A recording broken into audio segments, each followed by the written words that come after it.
After serving a 7-year sentence, East London gambler Jake Green is finally released from prison. 2 years later, he and his brother Billy visit one of the region's most prominent casinos, intending to reclaim money owed to them by the establishment's owner, crime boss Dorothy Machu. Despite warnings from his security chief, Paul, Machu lets Jake join his private game. Jake hesitates to ride the elevator due to his severe claustrophobia, but the guards remind him that walking up 20 floors isn't a practical option. Reluctantly, he steps in, battling a panic attack. His initial wager, a coin flip against another player, ends in a deliberate loss. This is part of Jake's ploy to lull Machu into underestimating him. When he repeats the bet, this time against Machu, he wins and walks away with a hefty sum. Jake and Billy quickly exit the casino, cash in hand, only to be approached by a man named Zach, who warns them of impending danger and hands Jake a mysterious card.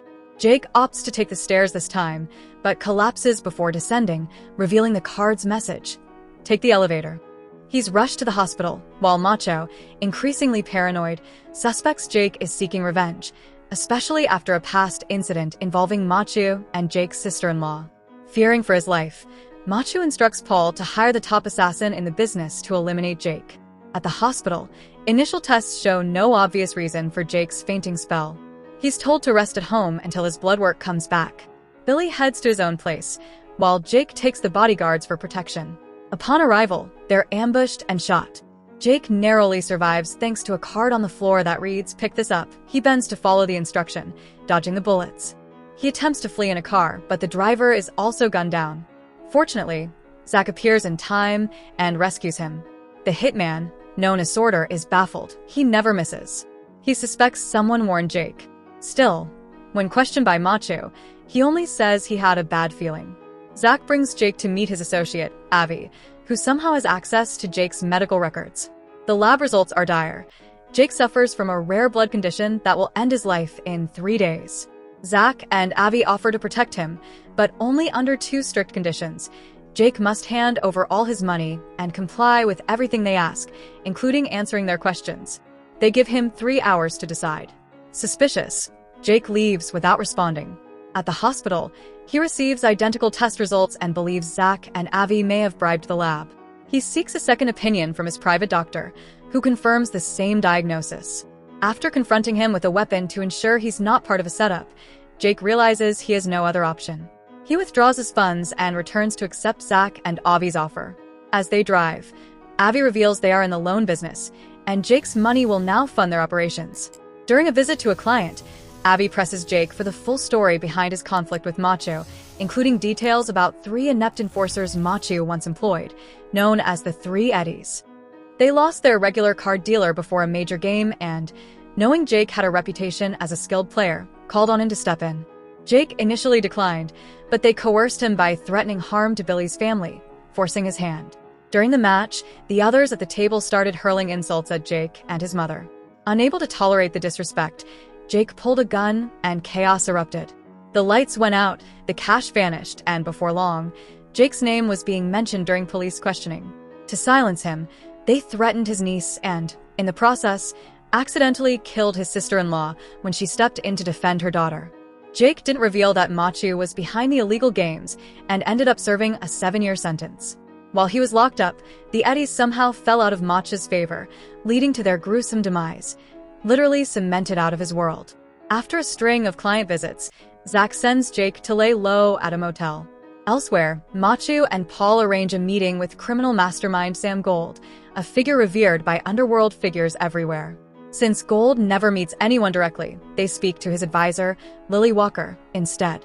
She agrees to set up a narcotics deal but warns that Gold detests attention and doesn't offer second chances. Not long after, Jake gives more of his cash to Zach and Avi.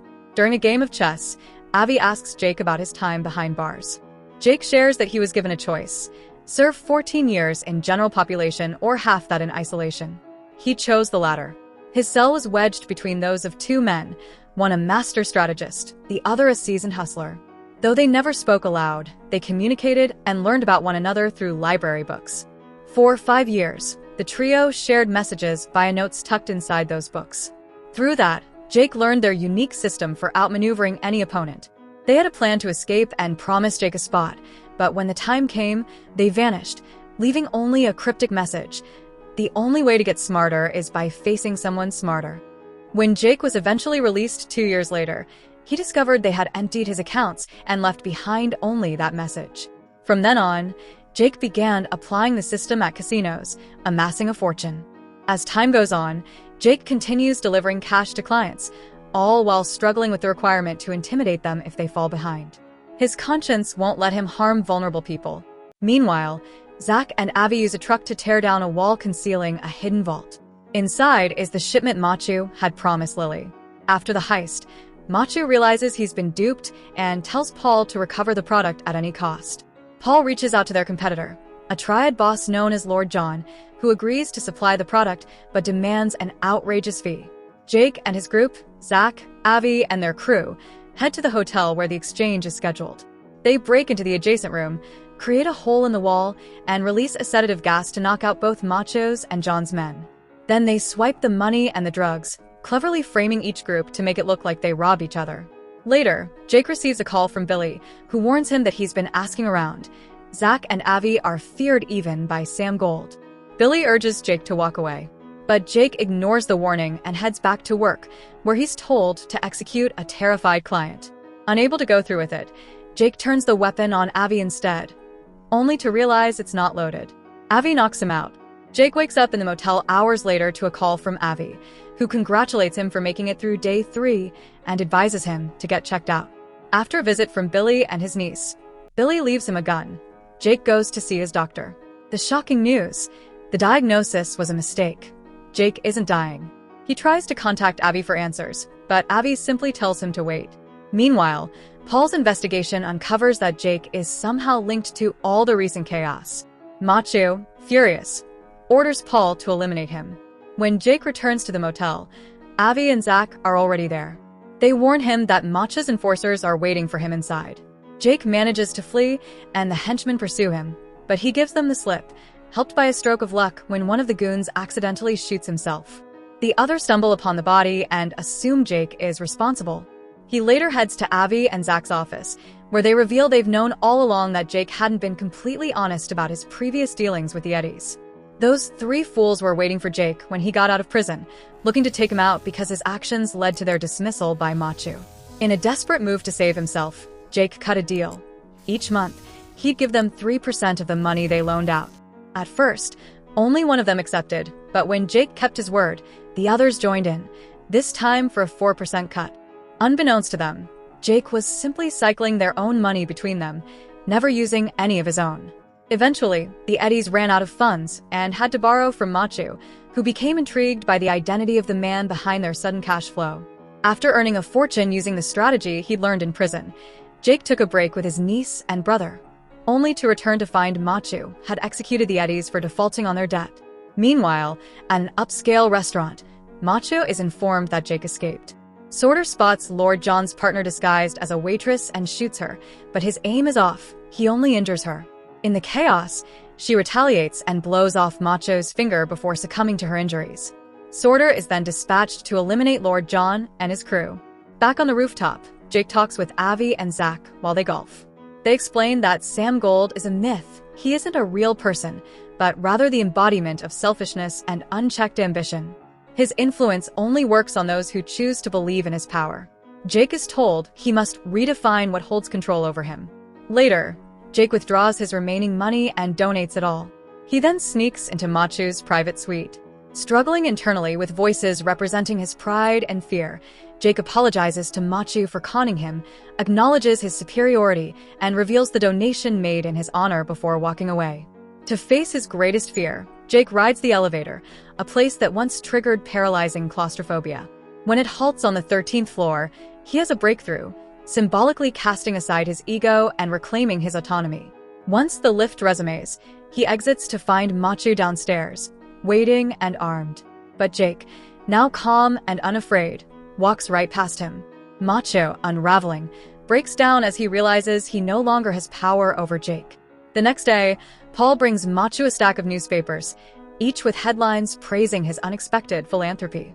Jake hadn't lied. The donation had been real, and now the public sees Machu as a community hero. Though Macho briefly enjoys the admiration, Paul ruins the moment by revealing Jake also stole the narcotics, exposing Macho's loss. Paul, Sorter, and the rest of Macho's crew go after Billy. Realizing he's been betrayed by one of his own guards, Billy hides his daughter just before being captured. When he's found, the men begin to interrogate him, resorting to brutality despite his pleas that he doesn't know Jake's whereabouts. As the torture escalates, Sorter grows increasingly disturbed, especially when they drag Billy's daughter out of hiding. Refusing to harm a child, Sorter breaks with the group. In a swift, lethal move, he eliminates the others, though he's ultimately killed during the conflict.